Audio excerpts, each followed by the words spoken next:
Hay historias que no se cuentan fácilmente, historias que duelen con solo recordarlas, como si la verdad tuviera espinas que se clavan en el alma. Esta es una de esas historias.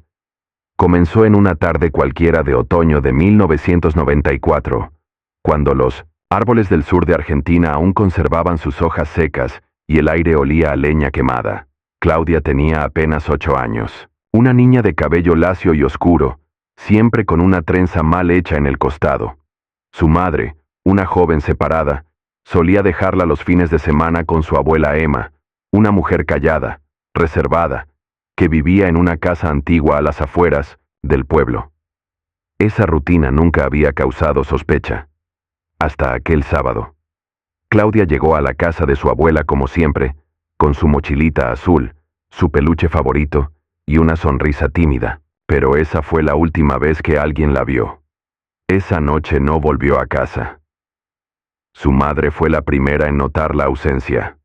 Llamó a la abuela, desesperada. La respuesta fue simple, demasiado simple. Claudia no quiso quedarse. Me dijo que iría a casa contigo, pero Claudia nunca llegó.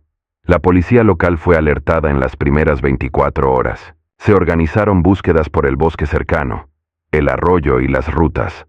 La casa de la abuela fue inspeccionada superficialmente, pero no encontraron nada. Nada excepto una manta mal doblada en la cama, una taza con leche tibia en la cocina, y el peluche olvidado en el sillón. Esa fue la primera grieta en la versión de Emma, porque todos sabían que Claudia jamás salía sin su peluche. Los días se convirtieron en semanas. Las semanas, en años. La foto de Claudia quedó pegada en 1960, la puerta de la comisaría, con los bordes ya quemados por el sol. Nadie volvió a hablar del caso. La abuela envejeció, murió en 2007. La casa quedó vacía, polvorienta, silenciosa. Hasta que un día, 29 años después, algo cambió. Un joven restaurador de casas antiguas, contratado por los nuevos dueños de la propiedad, se encontraba limpiando, debajo de una cama vieja de hierro, oxidada por el tiempo y cubierta por una lona. Cuando movió el colchón y desmontó las tablas, lo vio. 4 letras. Grabadas con fuerza, con desesperación, con uñas, C-L-A-U-L.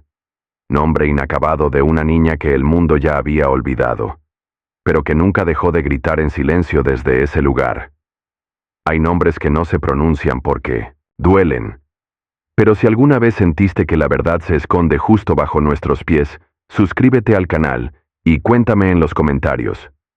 El restaurador, un hombre de apenas 32 años llamado Matías, sintió un escalofrío recorrerle la espalda. No era solo el polvo o la madera podrida. Era esa sensación, la misma que uno tiene cuando entra a una habitación que no ha sido tocada en décadas, pero que aún guarda el eco de lo que ocurrió. Matías no conocía la historia de Claudia. Para él, solo era otra casa vieja, una más en la lista. Pero esas 4 letras, esa C-L-A-U, grabada con tanta violencia debajo de la cama, parecían gritarle algo. Algo no estaba bien. Algo pedía ser escuchado. Tomó fotos y decidió preguntar al dueño actual, un arquitecto que había comprado la propiedad para convertirla en casa rural. El hombre, sorprendido, comentó vagamente haber escuchado de una desaparición en los años 90, pero nada concreto. Entonces Matías hizo lo que nadie había hecho en 29 años. Buscó el archivo policial. Y allí estaba, un caso cerrado por fuga voluntaria. Una abuela que había declarado que la niña se había ido sola.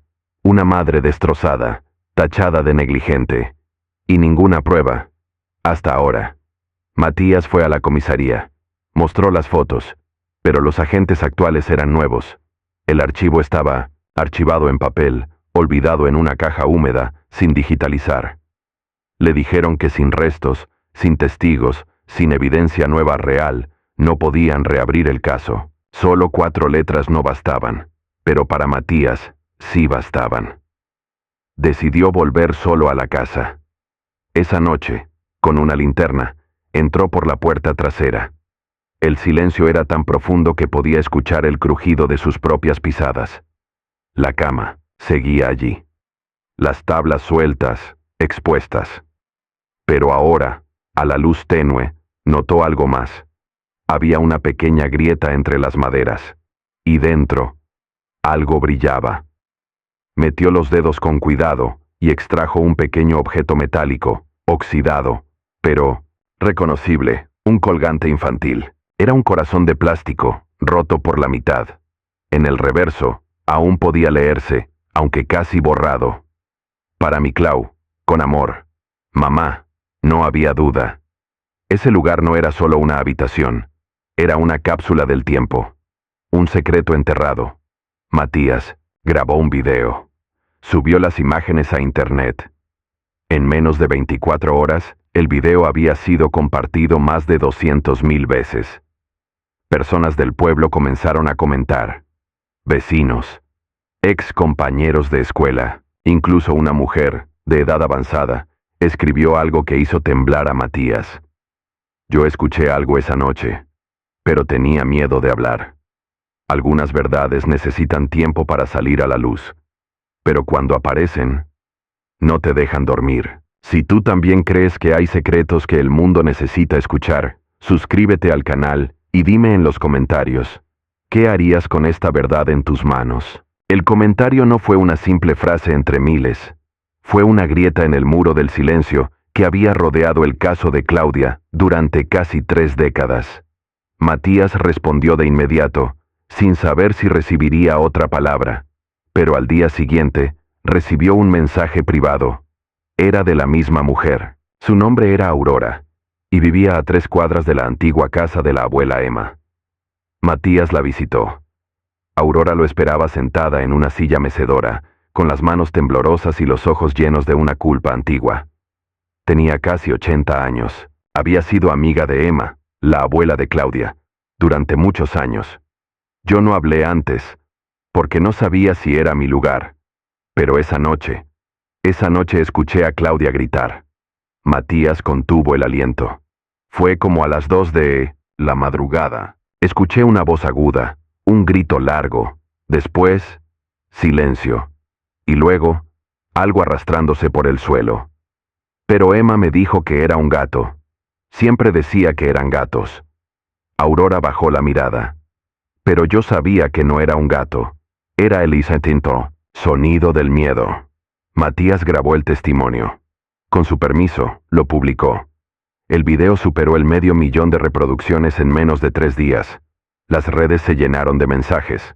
Algunos acusaban a la abuela, otros pedían justicia. Otros recordaban a Claudia como una niña dulce que desapareció sin dejar rastro.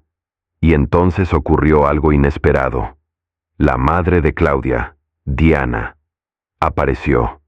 Había dejado el pueblo años atrás. Había cambiado de nombre, de país, de vida. Pero cuando vio el nombre de su hija grabado bajo esa cama, algo dentro de ella se rompió. O quizá, algo que había estado roto por años, finalmente encontró una forma de expresarse.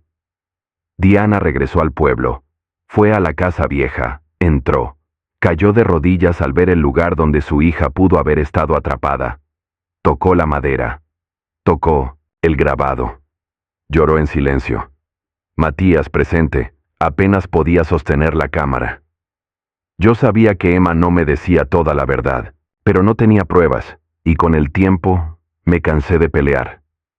Diana entregó a la policía una caja con pertenencias antiguas de Claudia, entre ellas, fotos, dibujos y una carta que la niña había escrito días antes de desaparecer. Querida mamá, la abuela me mira feo a veces. No le digas nada, porque se enoja, pero quiero ir contigo este fin de semana. No me dejes aquí otra vez, por favor. Esa carta no había sido leída por nadie. Estaba entre libros viejos, olvidada como todo lo que rodeaba a Claudia. Ahora, ya, no había forma de ignorar lo que pasó. Cuando una madre vuelve al lugar donde perdió a su hija, el tiempo deja de ser lineal. El pasado duele como si fuese hoy. Si tú también sentiste ese nudo en el pecho, suscríbete al canal. Y dime en los comentarios, ¿qué crees que realmente pasó esa noche? La reapertura del caso fue inevitable. La policía, presionada por la viralización, los testimonios recuperados y la carta encontrada por Diana, decidió finalmente investigar de forma formal la vieja casa de la abuela Emma. No era solo una historia del pasado. Ahora era un clamor colectivo, una herida abierta en la conciencia de un pueblo entero. El día de la inspección, Diana se negó a salir del lugar. Quería estar presente. Quería respuestas. Quería mirar cara a cara los rincones que podrían haber sido la prisión de su hija. Y Matías. Él tampoco se fue. Sostenía la cámara, capturando cada instante, cada emoción cruda. No por fama, no por vistas, sino porque ya no podía soltar esa historia. Era como si Claudia se hubiese agarrado a su alma, pidiendo ser contada. El equipo forense removió el suelo de madera bajo la cama. Encontraron algo. No eran restos humanos, pero era una pista. Un pequeño trozo de tela infantil, con un bordado, descolorido que aún dejaba entrever la figura de un oso. Diana se desmoronó. Era parte de una pijama que ella misma había cosido para Claudia años atrás. Pero no era lo único que había debajo del suelo. Debajo de la madera, había una trampilla, sellada, cubierta por polvo, por años de olvido. Los forenses la abrieron con cuidado. El aire que salió era espeso, húmedo, casi podrido. Una escalera de hierro conducía hacia un espacio subterráneo que nadie recordaba que existiera. Ni siquiera en los planos originales de la casa figuraba esa habitación. Y lo que encontraron, abajo, cambió todo. Una especie de cuarto oculto, pequeño, sin ventanas, con una única bombilla colgando del techo, rota. En una de las paredes, dibujos infantiles, dibujos torpes, hechos con crayones, de una niña, una casa, un sol triste. Y junto a esos dibujos, rayones, marcas, cifras contadas con líneas, 1, 2, 3, hasta casi 50. Y justo en la esquina, con letras grandes y torpes, estaba escrito con crayón rojo. No me olviden. Diana gritó. Su llanto rompió el silencio como un trueno. Los policías no sabían cómo actuar. Todo parecía una película, pero no lo era. Matías, con las manos temblorosas, se acercó a los dibujos. En uno de ellos, una figura más alta parecía sostener una llave. En otro, una figura con cabello blanco encerraba a la niña dentro de la casa.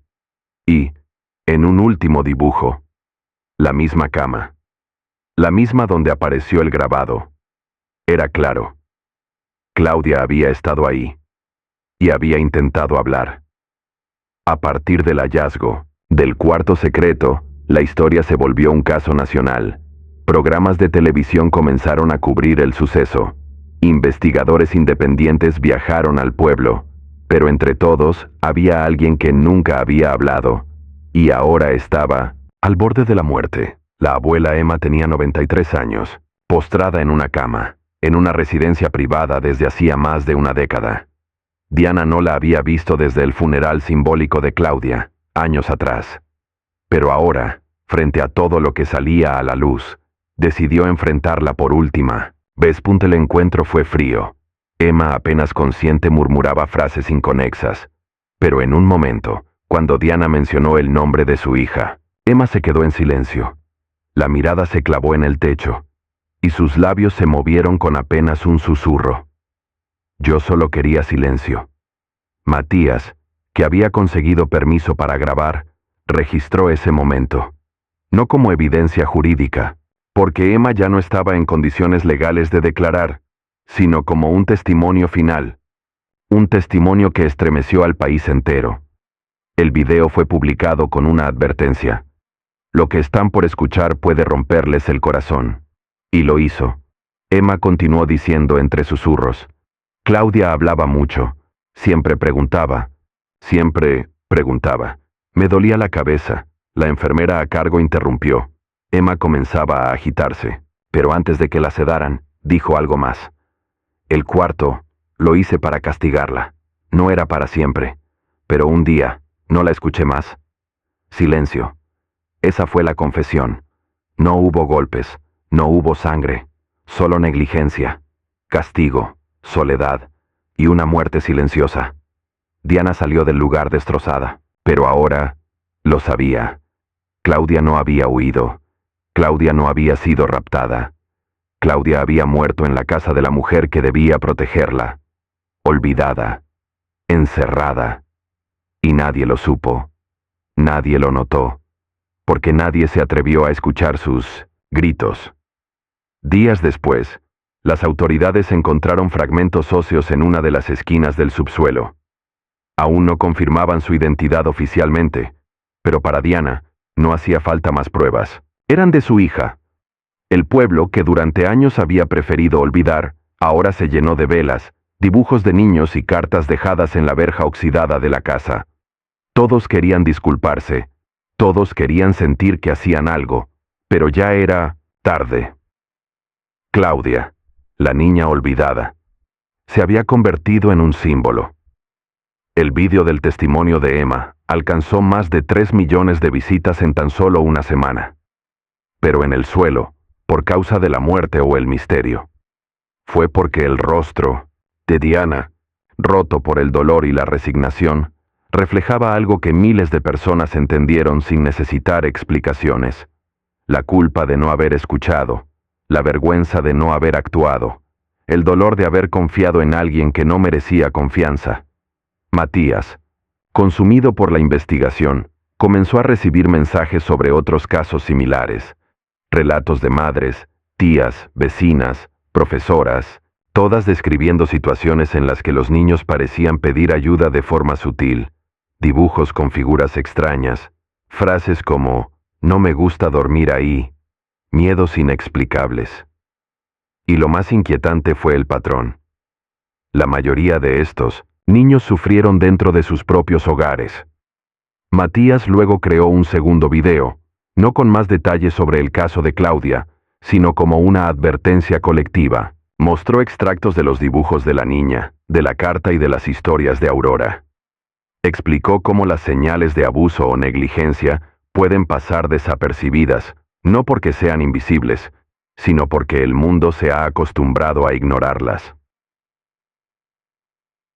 El vídeo se volvió viral. Los profesores comenzaron a utilizar extractos en las escuelas. Los psicólogos lo compartieron en las redes sociales. Agentes de policía comunitaria pidieron permiso para incluirlos en la capacitación. Claudia, incluso, en su ausencia, estaba salvando otras vidas. Diana, aunque devastada, sintió por primera vez que su hija no había sido olvidada en vano. Decidió convertir la antigua casa de su abuela en un monumento conmemorativo. Un espacio para que nadie vuelva a dudar de la importancia de escuchar a un niño, incluso cuando no tiene palabras. Mientras tanto, Matías caminaba por otro sendero. En 1900, una de las cajas que Diana entregó a la policía, había un cuaderno del colegio de Claudia. En la última página, un dibujo nunca publicado, una cama, y debajo de la cama, una figura. Ojos grandes, boca abierta, como si estuviera gritando. Pero, lo más aterrador no era el dibujo en sí, era la frase escrita al lado: «Todavía estoy aquí». El último dibujo de Claudia abrió una nueva herida. «Todavía estoy aquí». 3 palabras. Pero para Diana, era como si su hija todavía estuviera tratando de hablar. Incluso después de la muerte. Matías, obsesionado por los detalles, decidió revisar todos los archivos del caso original. Durante 3 noches seguidas, examinó informes, viejas cintas de interrogatorios e incluso periódicos locales de 1994. Estaba buscando algo que había sido pasado por alto. Un detalle, una frase, un resbalón. Y lo encontró. En la última página de la entrevista con Emma, fechada en abril de 1994, había una nota escrita a mano por un oficial de policía. La anciana insiste en no visitarla este fin de semana. Afirma que la niña nunca se va. Eso contradecía todo. La versión oficial siempre ha sido que Claudia desapareció después de visitar a su abuela. Pero según este detalle, Emma negó que su nieta hubiera estado allí. ¿Por qué entonces todo ¿El mundo creyó en esta versión durante tanto tiempo? Matías regresó a la casa abandonada, no para grabación, no para exhibicionismo, pero sentir. Algo lo estaba empujando, como si la presencia de Claudia aún persistiera en el aire pesado de aquella habitación subterránea. Se llevó consigo el cuaderno de la niña y lo puso exactamente en el mismo lugar donde encontraron el agujero debajo de la cama. Fue entonces cuando lo oyó, un crujido, bajo, agudo, como madera húmeda que se mueve sola. Se giró lentamente, y por una fracción de segundo juró haber visto algo. Una pequeña sombra en la esquina de la habitación.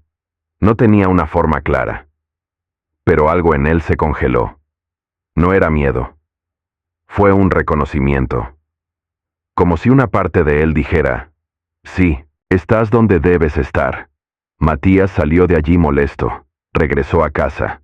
No pude dormir, y en mitad de la noche, tu celular vibró. Era un número oculto. Él respondió, silencio. Entonces, una voz femenina, extremadamente ronca, como si la estuvieran asfixiando. Ella no se fue. La llamada se cortó. Después de esa llamada, Matías no tuvo más paz. Rastreó el número. Nada. Llamó a la compañía telefónica.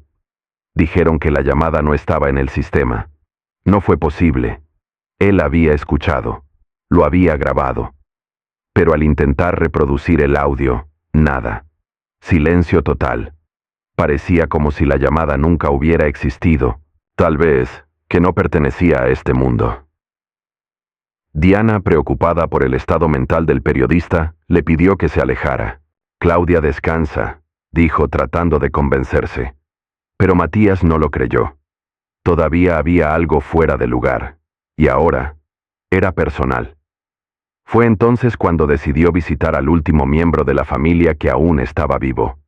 El hermano mayor de Emma, un hombre llamado Don Teodoro, que vivía aislado en un pueblo rural, casi olvidado en el mapa.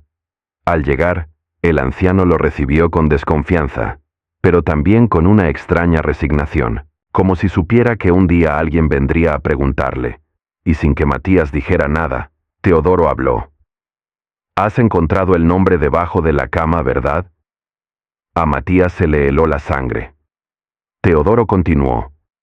«Eso no fue casualidad. Emma no construyó esa vivienda. Estaba ahí.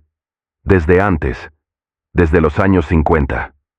Nuestra madre la usaba con nosotros. Él se detuvo. Él respiró profundamente. Era su forma de disciplinar. Decidió que la oscuridad enseñaba más que cualquier sermón. Tú estabas ahí dentro. Más de una vez». Matías sintió que el caso se hundía en algo aún más profundo de lo imaginado. Aquella casa no fue solo el escenario de un crimen aislado. Fue un legado de dolor, un ciclo familiar. Teodoro confesó que intentó destruir la habitación una vez, en los años 70, pero su madre estaba furiosa. Dijo que la oscuridad no se destruye, se respeta. Matías preguntó, ¿y Claudia? ¿A ella también la llevaban ahí por tradición? Teodoro simplemente miró hacia abajo. Ella tocó algo que no debía, algo que no olvidé. Elaine. Silencio que siguió a esta frase fue más ensordecedor que cualquier grito. Después de aquella llamada, Matías no volvió a dormir en paz. Intentó rastrear el número. No existía. Llamó a la compañía telefónica. Le dijeron que no había registro alguno de la llamada. Ni rastro. Como si todo hubiera sido producto de su imaginación. Pero él sabía lo que había escuchado. Tenía la grabación, o al menos pensaba que la tenía. Al buscar el archivo en su teléfono, solo encontró silencio. Un vacío absoluto. Como si la llamada nunca hubiese ocurrido, o como si perteneciera a otro plano. Diana, preocupada por el estado emocional del periodista, intentó persuadirlo de abandonar el caso. Claudia ya descansó, le dijo con una voz que mezclaba resignación y miedo. Pero Matías no podía aceptar esa conclusión. Algo no encajaba. Sentía que estaba a punto de descubrir algo mucho más oscuro de lo que había imaginado al principio. Ya no era solo una investigación, Era personal, era una deuda con la verdad. Fue entonces cuando decidió visitar al único miembro de la familia de Emma que aún estaba vivo. Don Teodoro, el hermano mayor. Un hombre anciano que vivía en reclusión, perdido entre los caminos polvorientos de 1900 en una aldea olvidada por el tiempo. El trayecto fue largo. El calor pesaba como una maldición, y los árboles parecían murmurar nombres olvidados mientras Matías se acercaba a la casa. Tocó la puerta de madera envejecida, que parecía a punto de deshacerse. Don Teodoro abrió lentamente. Sus ojos eran grises, como si hubieran visto demasiadas cosas. Miró a Matías por unos segundos, luego asintió con la cabeza, como si lo estuviera esperando. Encontraron el nombre bajo la cama, ¿cierto? Dijo sin que Matías mencionara una sola palabra. El corazón del periodista se detuvo un instante. ¿Cómo lo sabía? Teodoro lo invitó a entrar. El interior de la casa olía a humedad, a recuerdos podridos. El anciano se sentó con dificultad y comenzó a hablar como si hubiera estado ensayando ese momento toda su vida. Eso no fue casualidad, dijo con voz quebrada. Esa habitación, Emma no la construyó. Ya estaba ahí, desde mucho antes, desde los años 50. Nuestra madre la usaba con nosotros. Matías lo miraba con los ojos muy abiertos. La piel se le erizaba. Decía que la oscuridad enseñaba más que cualquier sermón, continuó Teodoro. Cuando hacíamos algo malo, nos encerraba allí por horas, días, sin luz, sin ruido, solo con nuestras propias voces. Hizo una pausa. Se notaba que hablar de eso le drenaba el alma. Yo estuve ahí dentro. Más de una vez. Y puedo decirte algo. Ese cuarto no era normal. Las paredes susurraban. El piso crujía. Pero no de madera. Era como si respirara. Matías intentó disimular el temblor en sus manos. Sacó su libreta y preguntó: ¿Y Claudia? ¿Ella también fue encerrada por tradición? Teodoro desvió la mirada. Cerró los ojos. Y por primera vez desde que comenzó a hablar, pareció quebrarse. Ella no fue encerrada. Ella fue atraída, como si algo la llamara desde esa habitación, como si ya supiera su nombre antes de que lo grabara. La frase retumbó en la cabeza de Matías como un trueno silencioso. ¿Qué quieres decir? Que ese lugar no pertenece a esta casa, ni a esta familia, ni siquiera a este tiempo. Es un espacio que devora memorias, que se alimenta del sufrimiento. Cuando Claudia lo descubrió, tocó algo que no debía, algo que nosotros apenas sobrevivimos. Ella no olvidó. Y ese fue su error. Un silencio absoluto envolvió la habitación. Matías sintió un frío que no venía del clima. Era algo espiritual, instintivo, como si una presencia invisible hubiera cruzado la puerta con ellos. Teodoro lo miró fijamente. No la busques más. No a ella. Lo que encuentres ya no será humano. El periodista se levantó en silencio. No sabía si debía llorar, gritar o correr, pero una cosa era cierta. Ahora estaba más cerca de la verdad, y lo que había descubierto era peor de lo que imaginaba. ¿Has sentido alguna vez que una casa podía recordar el dolor de sus habitantes? Si esta historia te estremeció tanto, como a mí, suscríbete al canal. No estás solo, deja tu comentario, porque quizás tu voz también haya sido escuchada desde la oscuridad. Después de aquella llamada, Matías no volvió a dormir en paz. Intentó rastrear el número. No existía. Llamó a la compañía telefónica. Le dijeron que no había registro alguno de la llamada, ni rastro, como si todo hubiera sido producto de su imaginación. Pero él sabía lo que había escuchado. Tenía la grabación, o al menos, pensaba que la tenía. Al buscar el archivo en su teléfono, solo encontró silencio. Un vacío absoluto. Como si la llamada nunca hubiese ocurrido. O como si perteneciera a otro plano. Diana, preocupada por el estado emocional del periodista, intentó persuadirlo de abandonar el caso. Claudia ya descansó, le dijo con una voz que mezclaba resignación y miedo. Pero Matías no podía aceptar esa conclusión. Algo no encajaba. Sentía que estaba a punto de descubrir algo mucho más oscuro de lo que había imaginado al principio. Ya no era solo una investigación, era personal, era una deuda con la verdad. Fue entonces cuando decidió visitar al único miembro de la familia de Emma que aún estaba vivo. Don Teodoro, el hermano mayor. Un hombre anciano que vivía en reclusión, perdido entre los caminos polvorientos de 1900 en una aldea olvidada por el tiempo. El trayecto fue largo. El calor pesaba como una maldición, y los árboles parecían murmurar nombres olvidados mientras Matías se acercaba a la casa. Tocó la puerta de madera envejecida, que parecía a punto de deshacerse.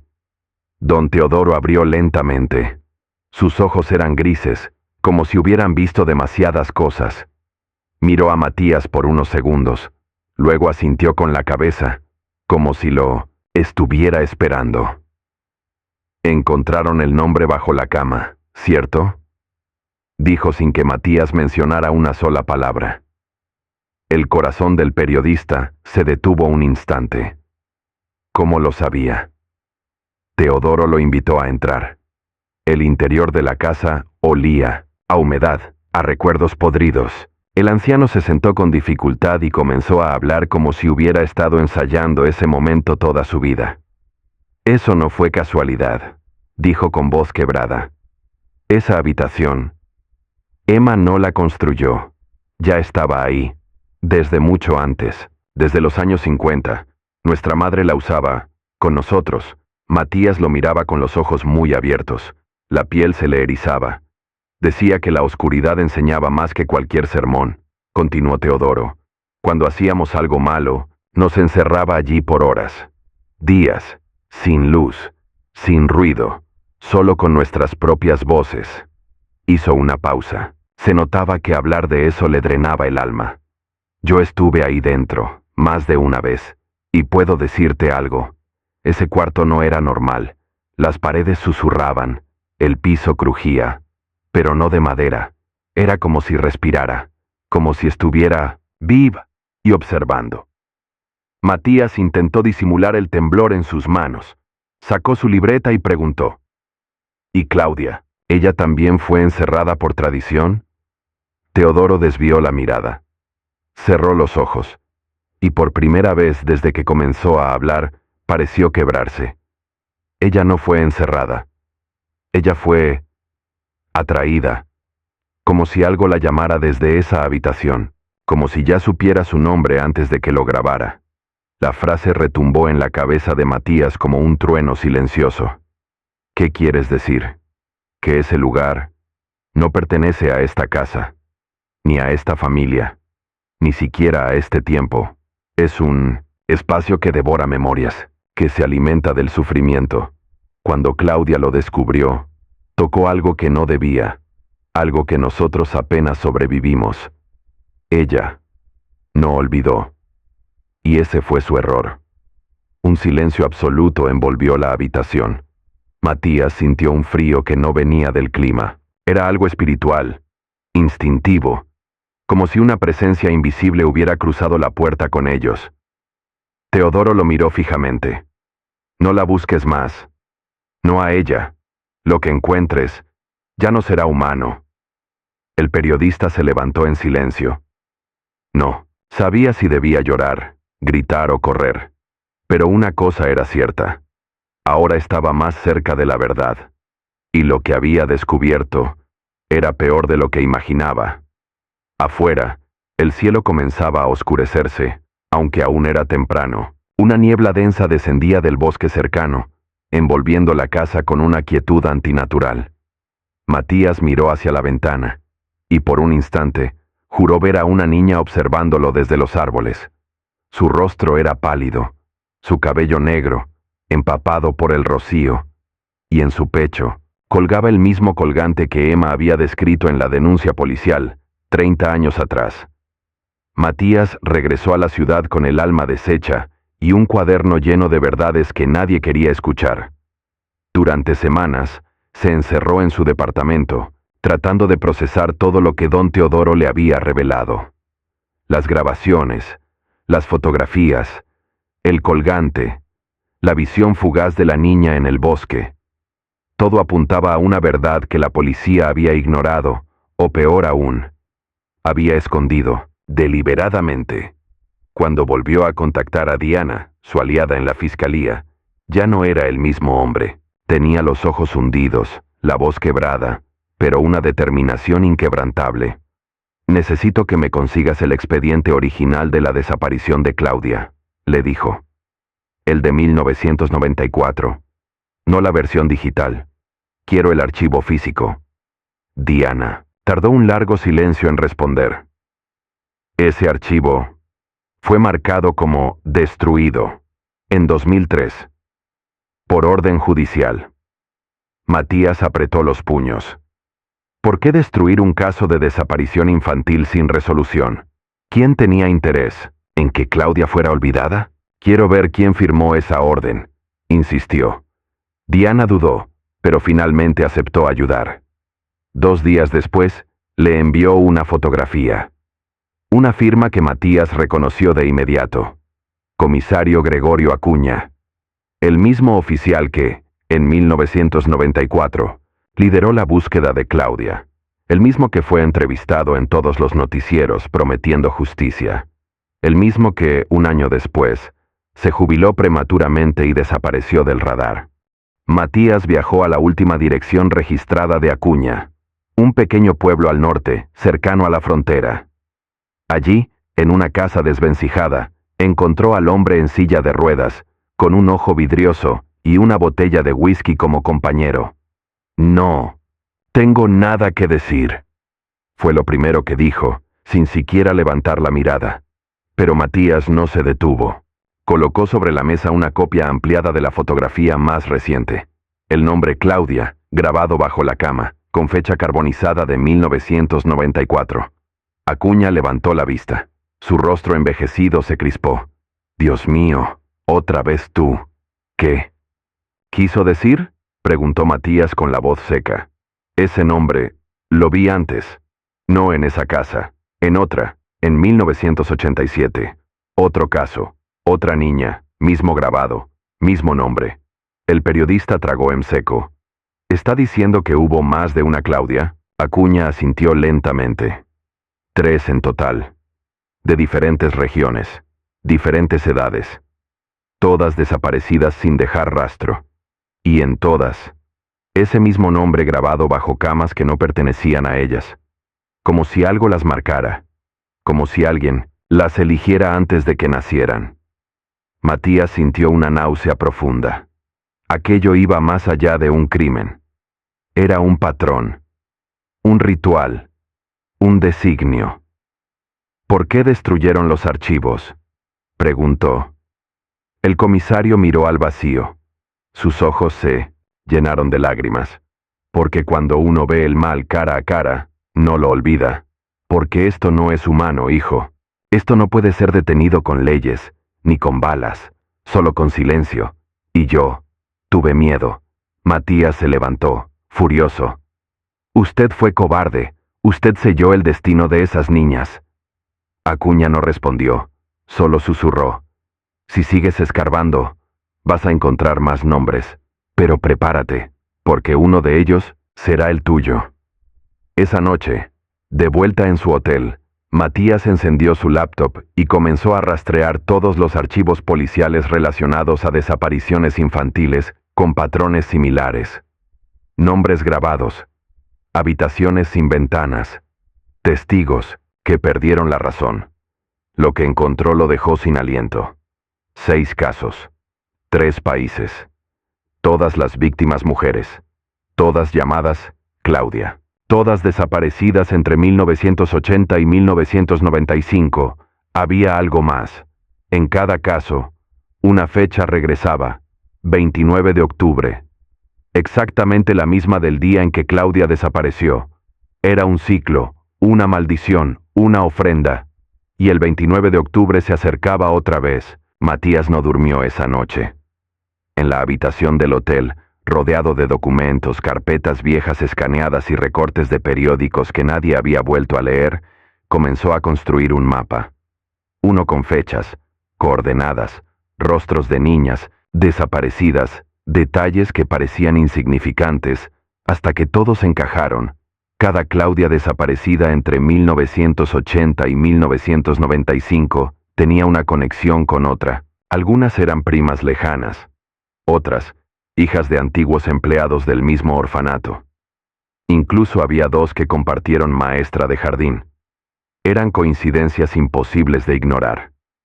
Pero lo que más lo perturbó fue descubrir que, en cada caso, una semana antes de desaparecer, la niña había visitado a una abuela. Y en cada uno de esos hogares, las autoridades describieron habitaciones antiguas, muebles heredados y camas artesanales con cajones debajo. Matías no sabía si llorar o gritar. Las abuelas no eran las culpables, pero tal vez eran el puente. O peor, eran guardianas involuntarias de algo mucho más oscuro.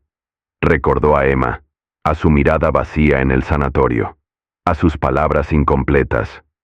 ¿Qué había querido decir cuando murmuró, ella no era mi nieta? Y, si todas esas Claudias tampoco eran lo que parecían, había una sola forma de saberlo: buscar el origen, el lugar donde todo empezó. Volvió a la caja de madera que había encontrado en la casa de Emma. Dentro, entre papeles amarillentos y fotografías descoloridas, encontró una carta sin remitente. La tinta apenas visible decía: ella vuelve cada 29 años. No la mires a los ojos. No digas su nombre en voz alta. Y nunca, nunca te acuestes en su cama. Debajo de esa carta, un recorte de periódico de 1936. Título: Niña desaparece en convento rural. Madre superiora encuentra su nombre grabado bajo el altar. Matías ya no tenía dudas. Claudia no era un nombre, era un símbolo, una entidad, un ciclo que tomaba forma cada 29 años. Y el ciclo estaba por reiniciarse. Buscó el convento mencionado en la nota.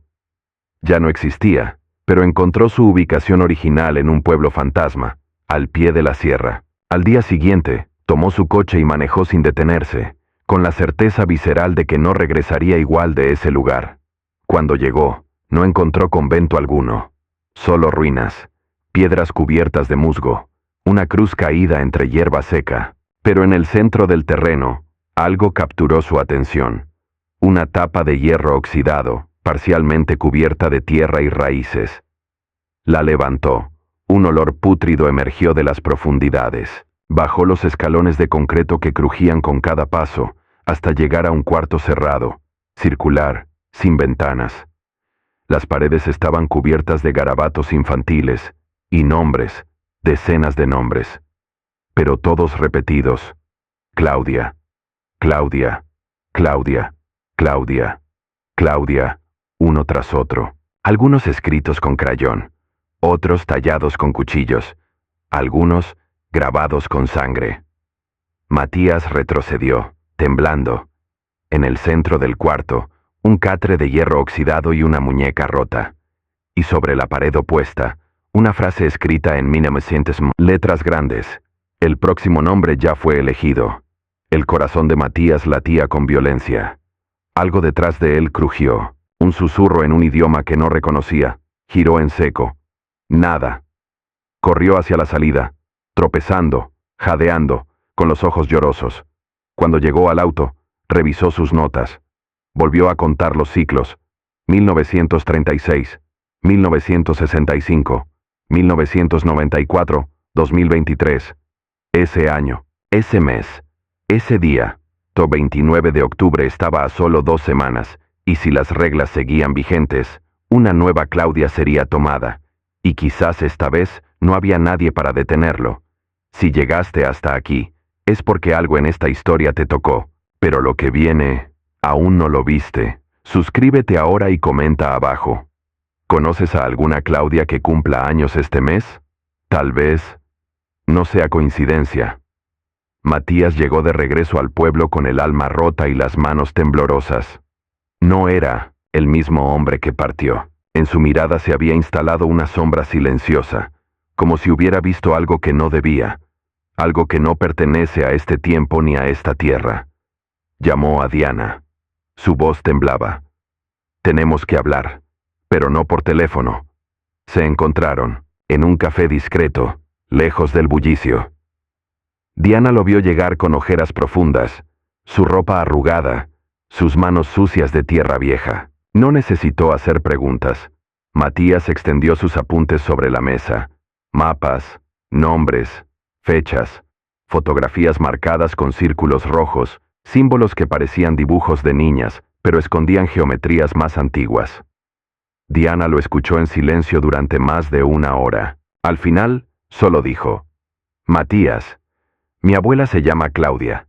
El silencio que siguió fue absoluto, no por sorpresa, por reconocimiento, porque en el fondo, Diana ya lo sabía. Ella nació en 1936, añadió sin mirarlo. El mismo año, del primer caso. Matías tragó saliva, abrió su cuaderno y escribió: La primera Claudia no fue víctima, fue el comienzo. Diana le mostró una fotografía antigua, una niña de unos 8 años, en blanco y negro, con ojos grandes, sonrisa suave, y una sombra al fondo, apenas perceptible, como una figura parada detrás de una cortina. Esa es mi abuela. A los 9 años fue internada en un convento por fiebre, persistente. Salió un año después, pero nunca volvió a hablar igual. Repetía cosas en sueños, nombres, frases. A veces escribía bajo la cama. Mi madre la encontró muchas veces murmurando en voz baja mientras acariciaba una muñeca invisible. Matías sabía que no era coincidencia. ¿Y dónde está ahora?, preguntó él. Diana bajó la voz. Desapareció hace una semana. Dijo que iba a visitar su antigua casa, que algo la llamaba. No ha vuelto. Todo encajaba. La entidad no solo regresaba cada 29 años. También reclamaba algo más. Memoria, continuidad, vínculos de sangre. Y ahora, Claudia estaba de vuelta. O quizás nunca se había ido. Matías propuso algo impensable. Volver a la casa original, donde todo comenzó, donde el nombre fue grabado. Diana aceptó, pero con una condición. Llevaría algo que pertenecía a su abuela. Una muñeca de porcelana con el nombre Claudia escrito en la base. Al llegar, el ambiente era aún más denso. El aire tenía un olor metálico. Las paredes susurraban. La casa parecía haber envejecido 1000 años desde la última visita. Era como si esperara. Entraron al cuarto. La cama seguía allí. El nombre seguía bajo la madera. Pero había algo más. Una segunda inscripción, escrita con clavos viejos. La siguiente lleva tu sangre. Diana cayó de rodillas. No, no. Ella no puede estar haciendo esto. Matías intentó consolarla, pero dentro de sí lo entendía. La entidad no buscaba cuerpos. Buscaba legados, repeticiones. Como una canción que nunca deja de sonar. Como un eco de trauma ancestral que salta de generación en generación. Y esta vez, el nombre no estaba grabado para advertir, estaba escrito para anunciar. Diana se levantó. Tenemos que cerrar esto, de una vez por todas. Sacó un frasco con alcohol. Lo vertió sobre la cama. Matías encendió un fósforo. Pero justo antes de lanzarlo, una voz infantil emergió de debajo de la cama. ¿Por qué quieres quemar mi cama, mamá? No era posible. La voz era la misma de una niña que había desaparecido hace 29 años. Matías retrocedió. Diana gritó, y entonces lo vieron, una silueta blanca, pequeña, de cabellos oscuros, parada detrás del marco da porta. Sonreía, pero sus ojos no tenían alma, solo vacío. La muñeca de porcelana se quebró en la mochila de Diana sin que nadie la tocara. La silueta habló otra vez. Si me quitan esta cama, ¿dónde voy a dormir? Matías encendió el fósforo. Diana gritó. El mundo por un segundo pareció congelarse. El fuego lamió los bordes de la cama como si supiera que aquel acto no era solo físico. Era una ruptura espiritual, un desafío directo a la oscuridad que durante generaciones había habitado en silencio bajo esas tablas podridas.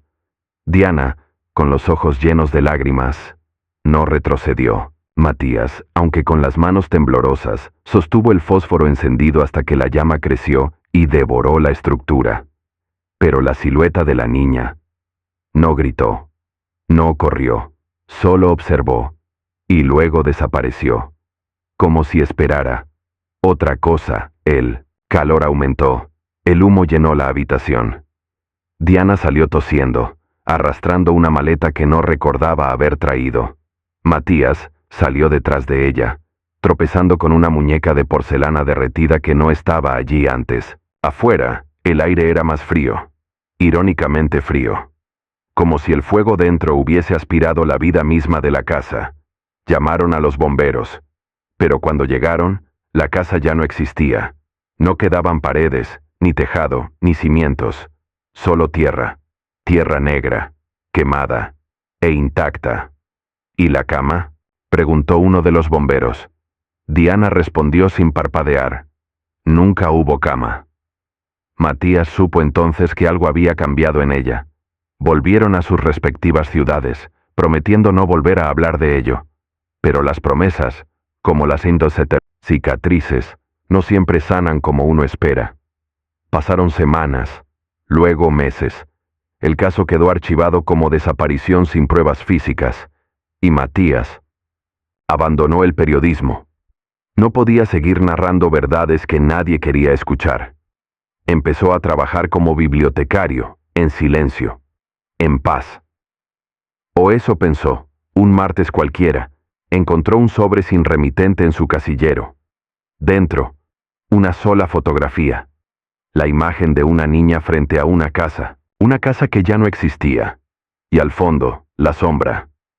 De nuevo, giró la fotografía. Escrita a lápiz, una sola frase. Gracias por liberarme. Ahora puedo caminar. Matías sintió un nudo en el estómago. No sabía si llorar, correr o quemar aquella foto.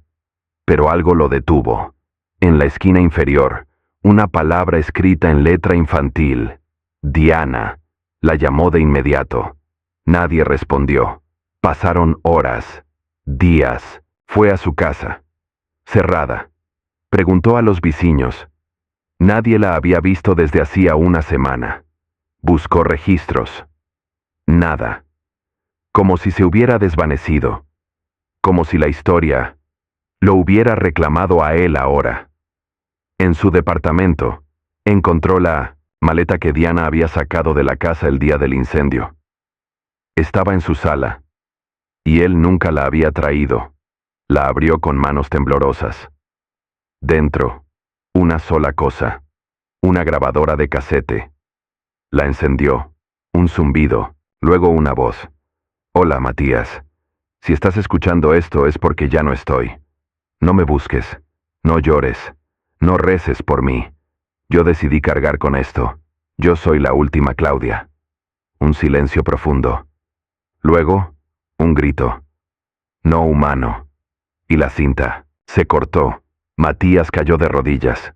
Todo lo que había intentado destruir solo había cambiado de forma, y ahora lo miraba desde el espejo, porque detrás de su reflejo podía verla. A la niña, a la sombra, a Claudia, y ella sonreía. Matías pasó días enteros sin salir de su apartamento. La fotografía, la grabadora, la maleta, todo parecía burlarse de su lógica. Una parte de él quería pensar que era un montaje, una venganza, una coincidencia. Pero la parte más sincera, la parte que había mirado a la niña a los ojos, sabía que era real. Y entonces comenzó a escribir. No como periodista, sino como testigo. Cada noche, a la misma hora en que recibió la llamada por primera vez, colocaba la grabadora sobre la mesa, encendía una vela y redactaba lo que recordaba. Pero lo extraño era que, al releer al día siguiente, muchas de esas cosas no eran recuerdos suyos. Lugares que nunca había visitado, sensaciones que nunca había sentido, personas que no conocía. Era como si otra voz, la de Claudia, usara su mano. Un día, recibió un mensaje de voz. No tenía remitente, solo decía: fuiste elegido porque escuchaste, ahora debes hacer que otros escuchen. A partir de ese momento, empezó a compartir fragmentos de su experiencia en foros oscuros de Internet. Nunca revelaba su nombre. Solo usaba el alias El Testigo. Las respuestas no tardaron en llegar. Personas de diferentes países relataban casos similares, nombres grabados en lugares secretos, niños desaparecidos, casas que se incendiaban sin dejar rastro, y en todos, una figura constante, una niña de cabello negro que nunca envejecía. Matías empezó a recopilar esos testimonios. Los imprimía, los organizaba. Empezó a ver un patrón. Y entonces entendió. La historia de Claudia no era un evento aislado, era una red. Una especie de manto oscuro que cubría generaciones, y él, sin querer, se había convertido en el nodo central. Decidió entonces hacer algo que juró nunca más hacer. Volver al lugar. Volver a la aldea. Al llegar, encontró solo cenizas. La tierra seguía negra, pero en el centro, donde antes estuvo la habitación de la cama, había una flor blanca, una sola, y al lado, una nota escrita con sangre seca. Todavía no has contado el final. Matías cayó de rodillas, lágrimas calientes le bajaban por el rostro. No sabía si era miedo, dolor o rendición, tal vez las tres cosas. Sabía que esa flor no era una señal de paz, era un recordatorio. El ciclo no se rompe quemando paredes, el ciclo se rompe con verdad. Esa noche, soñó con Diana. Ella estaba en un campo, con un vestido blanco, rodeada de niños. Pero ninguno tenía rostro. Ella sonreía, y al acercarse, le dijo: gracias, pero ahora empieza lo difícil. Matías despertó sudando. Corrió al escritorio, sacó todos sus apuntes, las cartas, los audios, las fotos. Decidió que el mundo debía saber, que aunque lo tomaran por loco, no podía callar más. Escribió el primer artículo con su nombre real, y al final, firmó: por Claudia, por Diana, por los que aún están bajo la cama. Lo publicó, y el mundo reaccionó. Miles de comentarios, miles de historias, miles de velas, y entre ellas, un mensaje destacado: gracias por contar nuestra historia, nos liberaste. Firmado, Claudia. Y por primera vez en mucho tiempo, Matías durmió en paz. O eso creyó, porque justo a las 3:33 de la madrugada, la grabadora se encendió sola, y una voz nueva, diferente, masculina, susurró: ella ya no está sola. Y la cinta se cortó. El aire del apartamento se volvió denso, espeso. Un leve olor a tierra húmeda invadió la sala. Matías se levantó lentamente, con el corazón latiendo tan fuerte que podía escucharlo. Caminó hasta el espejo del pasillo. Al otro lado, no había solo un reflejo. Había dos, y ambos lo miraban fijamente. ¿Y tú? ¿Dormirás tranquilo esta noche? Si alguna vez sentiste que alguien te observa cuando estás solo, no ignores la sensación.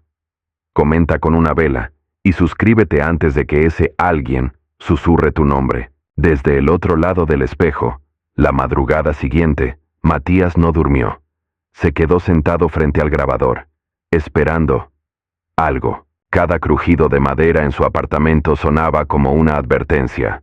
El aire era espeso, como si las paredes respiraran junto a él. Los segundos pasaban con lentitud insoportable. Cuando el reloj marcó 3:33 nuevamente, la grabadora se encendió, sola. Esta vez, sin cinta, sin batería, sin lógica. Y lo peor, sin sonido, solo estática. Pero en esa estática, su mente empezó a traducir murmullos. Vuelve. Están aquí. No cierres los ojos. El espejo del pasillo, el mismo que la noche anterior lo había reflejado duplicado, comenzó a empañarse, como si alguien respirara desde dentro. Lentamente, una frase se dibujó con un dedo invisible. Solo falta uno. Matías se levantó con la piel helada. Sentía que alguien lo observaba desde cada rincón. No era paranoia, era presencia. Una presencia tan antigua y densa como el silencio previo al grito de un niño. Caminó con cuidado hasta el armario, buscando algo, cualquier cosa que le hiciera sentir que aún tenía control.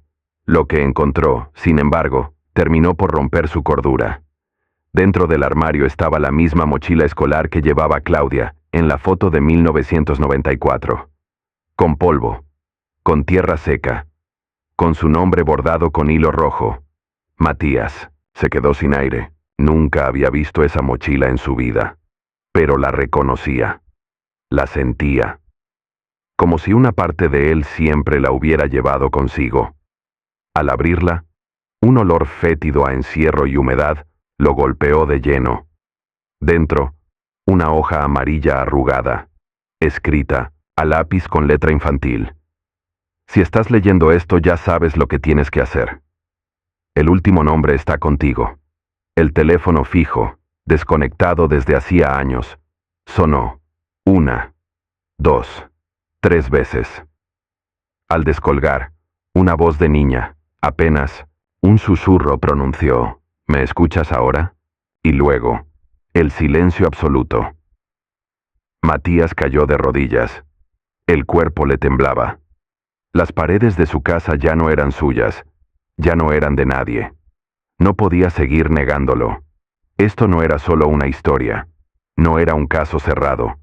Era una herencia, maldita, un legado invisible que alguien debía cargar. Y esa persona era él. Los días siguientes fueron vacíos. No comía, no dormía, solo escuchaba. Voces en los rincones, risas detrás de las puertas, canciones de cuna distorsionadas que salían de la regadera. Todo era una advertencia envuelta en ternura. Y entonces decidió grabarse. Una madrugada, miró fijamente a la cámara, con ojeras profundas y mirada rota, y dijo, si estás viendo esto, es porque ya no estoy.